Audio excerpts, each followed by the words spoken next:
Jadi kemarin saya baru saja mendapat klien anxiety disorder dan ada satu pertanyaan atau keresahan yang cukup menarik yang ingin saya bagikan kepada kalian semua. Pertanyaan apa itu dan bagaimana penjelasannya? Simak sampai selesai ya. Pertanyaannya sebetulnya sangat sederhana, mungkin kalian juga bisa menjawabnya. Pak, bisa nggak sih orang dengan gangguan cemas itu sembuh atau nggak cemas lagi hanya dengan mengubah pemikirannya? Pertanyaannya seperti itu. Kalau bisa, tolong ubah saya, Pak. Sekarang, karena saya sudah 6 tahun mengalami anxiety disorder, dan saya nggak sembuh-sembuh. Sudah mencoba alternatif ini dan itu, sudah mencoba untuk ke psikiater, dan dia mengalami perubahan, tapi ternyata dia tidak berani lagi untuk konsultasi karena dia takut dengan tempat ramai, dan akhirnya dia menghindari itu semua. Selama 6 tahun dia berjuang sendiri, dan nggak ada hasilnya, malah tambah parah gitu. Nah, dia putus asa. Dan akhirnya, ya udah tolong ubah deh pola pikir saya bagaimana, cara berpikir saya. Nah, di sini saya ingin jawab sedikit. Sebetulnya, untuk gangguan cemas, itu tidak mungkin kita bereskan hanya dengan mengubah pemikiran. Nggak mungkin ketika kita punya cemas banget, tubuh kita itu secara biologis itu benar-benar merasakan kecemasan itu. Bukan hanya secara mental saja, bukan cuma di kepalamu gitu loh. Bukan gangguan cemasan ini tuh cuma apa sih cuma bayanganmu itu bukan, benar-benar ada di fisikmu. Kenapa? Karena ini kaitannya dengan bagaimana otak itu memproses informasi, bagaimana otak itu memproses sistem syarafnya, bagaimana dia ini apa ya sistem fight or flight response atau lawan atau larinya. Dan ini benar-benar ada gitu loh di dalam tubuh kalian sehingga tidak mungkin kita hanya mengubah pola pikir. Tidak mungkin. Tapi kita gabungkan antara kita mengubah pola pikir kita dengan mengubah perilaku kita gitu loh. Karena dari klien ini sendiri dia mengakui bahwa selama ini aku hanya mencoba untuk menyelesaikan masalah kecemasan ini dengan cara tidur. Selama 6 tahun loh, bayangkan kalau cemas pulang tidur. Cemas pulang tidur, mereda.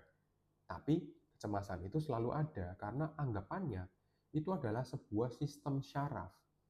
Sistem apa ya istilahnya itu sistem persyarafan kita yang terdiri dari berbagai macam sel, berbagai macam neurotransmitter, berbagai macam secara biologis lah, gampangnya begitu ya. Itu ada yang salah dari pemrogramannya karena kebiasaan. Di mana ketika otak kita di bagian amigdala itu ketika terlalu aktif, kita akan diberikan semacam rasa takut gitu loh. Dan rasa takut itu biasanya membuat adrenalin kita naik ya dari hormon adrenalin. Ketika adrenalin naik ya kita jadi deg-degan, kita jadi napasnya cepat, kita jadi ototnya tegang dan macam-macam ya gejala anxiety yang klasik lah gitu ya. Ya kalau kita tidak mengubah perilaku kita, tidak mengubah kebiasaan kita di mana kita selalu ketika ada dihadapkan pada pilihan lawan atau lari kita selalu lari, ya kecemasan itu akan semakin besar. Kita bisa mengubah pemikiran kita. Oke, sekarang kamu kalau misalnya mengalami kesulitan, mengalami sebuah ketidaknyamanan, kamu nggak boleh lari. Orangnya paham mungkin, iya ya berarti aku nggak boleh lari. Tapi cuma di pikirannya dia aja gitu, nggak dilakukan, percuma gitu loh. Iya aku tahu aku nggak boleh lari, tapi secara kebiasaan aku tetap lari gitu loh. Nah itu yang harus kita ubah juga. Nah itu yang namanya adalah cognitive behavior therapy. Kamu mengubah pola pikirmu yang tadinya itu distorsi kognitif. Di mana ketika aku punya gangguan cemas seperti ini di tempat umum, berarti ini sesuatu yang sangat berbahaya. Misalnya begitu. Kita tahu bahwa kita ubah. Oh itu nggak bahaya, nggak bahaya, nggak bahaya. Tapi kamu tetap lari, ya otakmu akan tetap menganggapnya itu sesuatu yang berbahaya gitu loh. Gampangnya begitu. Sehingga cara mengubahnya adalah jangan cuma pemikirannya yang diubah, tapi perilaku kita juga diubah. Yang tadinya kita selalu lari, sekarang kita duduk diam, menarik nafas, 5 menit, 10 menit, tenang lagi, baru aktivitas lagi gitu loh.